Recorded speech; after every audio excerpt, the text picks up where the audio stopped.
جو ہم کیس فوجی عدالتوں کی تشکیل اور ان پر سویلینز کے مقدمات میں جو ہم نے عدالت عظمیٰ سے نالش کی تھی کہ یہ غیر آئینی ہیں اور غیر قانونی ہیں، اس میں آج شروعات 9 ججز کے بینچ سے ہوئی، اور آپ نے دیکھا کہ 2 معزز جج صاحبان نے باوجود وہ ان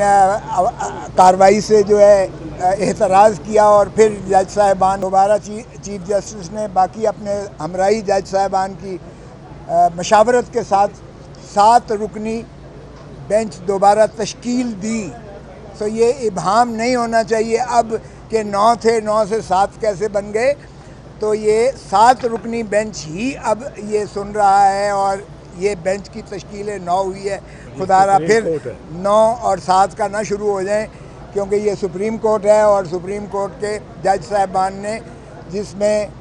جسٹس منصور علی شاہ صاحب بھی شامل ہیں، جس میں جسٹس یحییٰ افریدی صاحب بھی شامل ہیں، اعجاز الاحسن صاحب بھی شامل ہیں، جسٹس منیب اختر صاحب بھی شامل ہیں، مظاہر علی اکبر نقوی صاحب بھی شامل ہیں، اور عائشہ ملک صاحبہ بھی شامل ہیں۔ یہ 7 ججز پر مشتمل، باقی 6 جج یہاں نہیں ہیں، لاہور میں نہیں، اسلام آباد میں نہیں ہیں، ورنہ ہماری استدعا تھی کہ فل کورٹ بیٹھے، یعنی 15 کے 15 جج صاحبان سنیں۔ ہم نہیں چاہتے تھے کہ پھر یہ ہے 7-3 7-5 3-2 اس کی کوئی ابہام رہ جائے۔ سو بہرکیف اگر 2 سینئر جج صاحبان نے اپنی مرضی سے، یہ نہیں کہ ان کو جو ہے کسی نے مانے کیا، بلکہ چیف جسٹس صاحب نے سبھی کو بلایا، اس لیے یہ فل کورٹ ہی سمجھیں کہ یہ فل کورٹ ہی ہے جو آج کیس سن رہی ہے۔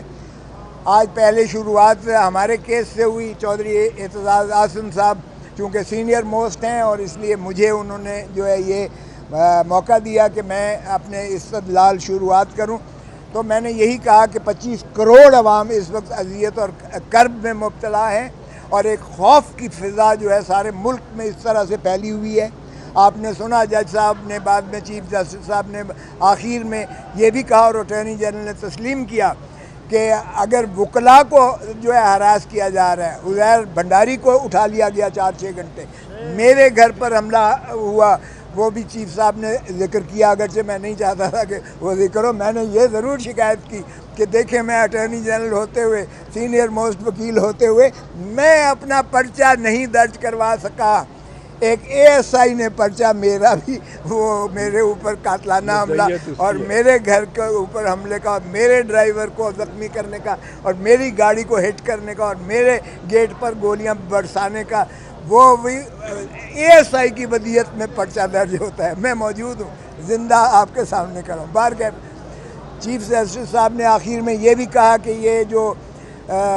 صحافی حضرات کو، اور اٹارنی جنرل کو کہا بتائیں، میں آپ کو نام لے کر بتاؤں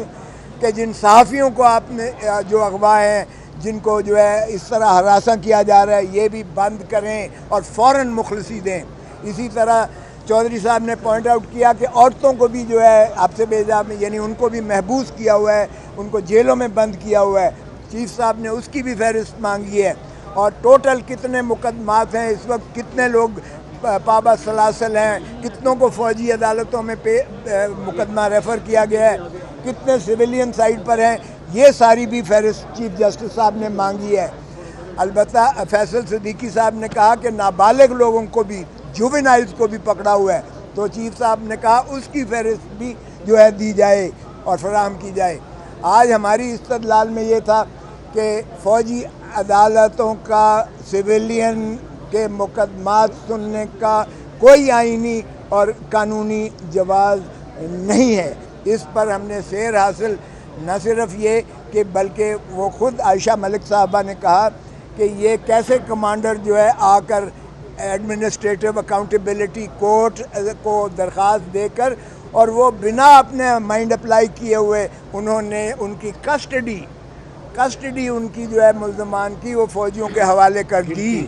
اور گلٹی کا لفظ لکھا ہوا تھا۔ اور میں نے جب کور کمانڈرز کی وہ سنائی پریس بریفنگ، اور جب فارمیشن کمانڈرز جو پاکستان کے سارے اس سے بھی زیادہ احاطہ کرتا ہے، ISPR کی پریس ریلیز جو ہے بتائی، اور وہاں انہوں نے لکھا تھا ناقابل شواہد، جن کو تردید جن کی نہیں کی جا سکتی ہے، ہمارے پاس میسر ہے، موجود ہے، اور یہ گنہگار ہیں، ان کو ملٹری کورٹس میں جو ہے کیفر کردار تک. تو اس کے بعد کوئی وجہ رہ جاتی ہے کہ ایک کرنل جو ہے یا ایک فوجی عدالت اس کور کمانڈرز کی یا آرمی چیف کے یا فارمیشن کمانڈرز کے اس یہ کہہ دیا کہ ثبوت موجود ہیں. تو آج کی استدلال سننے کے بعد چیف جسٹس صاحب نے، میں نے عرض کیا جو آپ نے، انہوں نے عبوری چیزیں جو اٹارنی جنرل صاحب کو بلا کر کہا اور ان سے پوچھا، ہم نے کہا کہ اسٹے کر دیجئے گا کیونکہ یہ صورت کے ساتھ جو ہے اس طرح سے فیصلے کر دیتے ہیں اور پھر آپ کہیں گے کہ یہ پاسٹ اینڈ کلوز ٹرانزیکشن ہو گیا ہے، جس طرح محرم علی کیس میں ہوا یا لیاقت علی کے کیس میں ہوا، لیاقت حسین کے. چیف جسٹس صاحب نے اٹارنی جنرل سے پوچھا اور انہوں نے کہا کہ ابھی کوئی کیس جو ہے سماعت نہیں ہو رہی ہے. تو اس پر انہوں نے کل کے لیے تاریخ دی ہے اور کل اب باقی وکلاء کو بھی سنیں گے. ہماری جو ہے انہوں نے کہا ہے کہ 9:30 بجے کل شروع کریں گے اور اس کو جتنی جلدی سے جلدی اس کو نپٹائیں گے، کیونکہ یہ عوام و ناس کے بنیادی حقوق کا مسئلہ ہے، جس میں فوجی عدالتوں کا قیام یہ دوہرے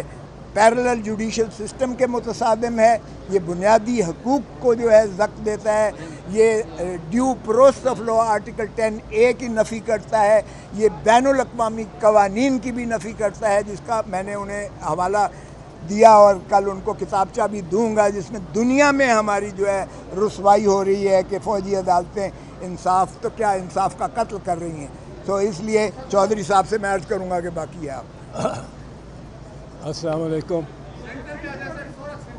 میں ہاں صحیح بات اتنا ہی ٹھیک ہے، وہ میں صرف عید قریب ٹھیک ہے. میں صرف یہ عرض کرنا چاہتا ہوں کہ آج جو سب سے بڑی کامیابی ہماری ہے، آپ دیکھیں کہ ہم نے 9 ججز جو فل کورٹ تھا، ایفیکٹولی فل کورٹ تھا، کیونکہ باقی ججز اویلیبل نہیں ہیں، وہ ہم نے بنوا دیا. اب یہ بڑی، ہمیں تو اس کی بہت اطمینان تھا، فیصلہ ادھر کا ہو ادھر کا ہو. جو فل کورٹ کو جو لوگ کہتے رہتے تھے، جو آپ صافی کہتے رہتے تھے، آپ میں جو تجزیہ کار ہیں وہ کہتے رہتے تھے، وہ ایک پوری ڈیمانڈ تھی کہ التجا تھی کہ سارے جج اکٹھے بیٹھے. آج وہ ہو سکا. اب اس میں ذرا ہمیں اس بات پہ کچھ بیچ میں ٹیسٹ اچھی نہیں رہی کہ 2 جج صاحبان نے، سینئر ترین جج صاحبان نے اس بینچ سے اٹھ کے چلے جانا مناسب سمجھا. ہم نے ان کی منت کی، قاضی فیضی صاحب کی اور سردار طارق مسعود کی. کھوسہ صاحب نے تو جناب فیضی صاحب کو مبارک بھی دی کہ وہ آج چیف جسٹس ڈیزگنیٹ ہو گئے. میں نے یہ عرض کرتا ہوں، ہم نے منت کی کہ آپ بیٹھیں، 9 ججز کا فیصلہ ایک زیادہ مضبوط فیصلہ ہوتا ہے. ایڈمنسٹریشن آپ کے فیصلوں کو، وہ کہتے ہیں ہم بینچ نہیں مانتے اور تو ہم فیصلہ کیوں مانیں. یہ سارا مسئلہ شروع ہوا ہے جس طرح برہنہ ہو کے یہ وزراء نے کھڑے ہو گئے ہیں اس کے سامنے سپریم کورٹ کے، اب ہمارا کرو، کیا کرتے ہو، کیا کر سکتے ہو. اور چونکہ ڈیوائیڈ تھی، تقسیم تھی جو عدلیہ اور سپریم کورٹ،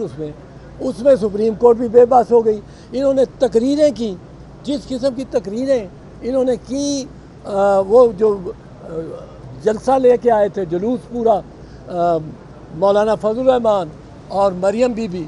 جس قسم کی تقریریں انہوں نے سپریم کورٹ کی دہلیز پہ کی، وہ کوئی سن نہیں سکتا تھا، پر انہوں نے کی. ہم نے کہا کہ آپ بیٹھیں، آپ سے معتبر ہو جائے گا، یہ بینچ آپ سے معتبر ہوتا ہے. اور میں نے تو یہ بھی کہا کہ آپ کے گھر کے اندر اگر تنازع ہے، اگر آپ کا گھر کے اندر تنازع ہے، آپ درست طور پہ چیف جسٹس کے اختیارات کو کم کرنا چاہتے ہیں، اس کی ثوابدید کو کم کرنا چاہتے ہیں، بینچز بنانے کی، کیس لگانے کی، اس کی ثوابدید، اور 3 ممبر کمیٹی چاہتے ہیں، یہ بالکل ہم آپ کو سپورٹ کرتے ہیں. پر اس وقت آپ اندر گھر میں لڑ رہے ہیں اور باہر سے حملہ ہو رہا ہے، باہر سے حملہ ہو رہا ہے. اور یہ سارا اٹیک جو ہے اس لیے یہ ہمارے پاس آج فوجی عدالتوں کا مقدمہ ہے اور قاضی فیض صاحب سے تو توقع تھی اس پہ بیٹھے رہیں گے اور فوجی عدالتوں کا ایک بڑا ہیومن رائٹس کا مسئلہ ہے، یہ ایک بنیادی مسئلہ ہے، یہ ایک ریاست کے اسٹرکچر اور آرکیٹیکچر کے مطابق کے بارے میں یہ مسئلہ ہے۔ ہم نے تو منت کی، کھوسہ صاحب نے بھی منت کی ان کو مبارک دینے کے علاوہ، پر وہ نہیں مانے اور ہمیں اس کا ذرا افسوس ہے۔ مان جاتے 9 جج بیٹھے ہوتے، 9 ججز میں سے ہماری چاہے اقلیت نکلے، کیونکہ یہ دونوں جج طارق مسعود صاحب اور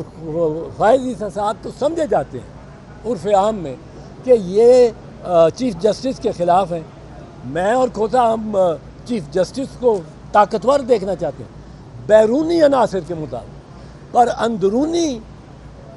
سپریم کورٹ کے اندر میں ہم چیف جسٹس سے بہت سارے اختیارات کم کرنے کے بہت پہلے سے حق میں 20 سال سے ہم کہہ رہے ہیں کہ 184(3) کی اب بھی اپیل ہونی چاہیے۔ یہ اپیل لا رہے ہیں، بہت اچھی بات ہے، پر وہ اپیل ہوگی آئینی ترمیم کے ذریعے، آئینی ترمیم کے ذریعے، اس کا میں اس میں زیادہ نہیں چاہتا، پر بہرحال آج ہم بڑے مطمئن ہیں۔ آج سپریم کورٹ نے اور چیف جسٹس صاحب نے جو آخری پوائنٹس میں کہا کہ جو ان سے فوجی عدالتوں کی حیت بھی سامنے آ جاتی ہے، کہ انہوں نے کہا کہ وداؤٹ ریزنز انہوں نے فیصلہ دینا ہے، گلٹی ناٹ گلٹی، اور ان کے جو فوجی عدالت سیکرٹ پلیس میں بھی ہو سکتے ہیں، پتہ نہیں ہو بھی گئے کہ نہیں ہو گئے۔ کیسی عدالت ہے جہاں وکیل پیش ہی نہیں ہو سکتا؟ اور وکیل اس میں چاہے پیش ہونا ہو، یہ عدالت کیسی ہے؟ انہوں نے پوائنٹس ریز کیے ہیں چیف جسٹس صاحب نے۔ آج کل ہم سمجھتے ہیں، کیونکہ پھر چھٹیاں عید کی بھی آ رہی ہیں اور سپریم کورٹ کی بھی چھٹیاں ہو گئی ہیں، کہ کل امید ہے ہمیں کہ کوئی عبوری فیصلہ آ جائے گا، پر یہ عدالت میں اور اس کی کارروائی پہ دیکھیں۔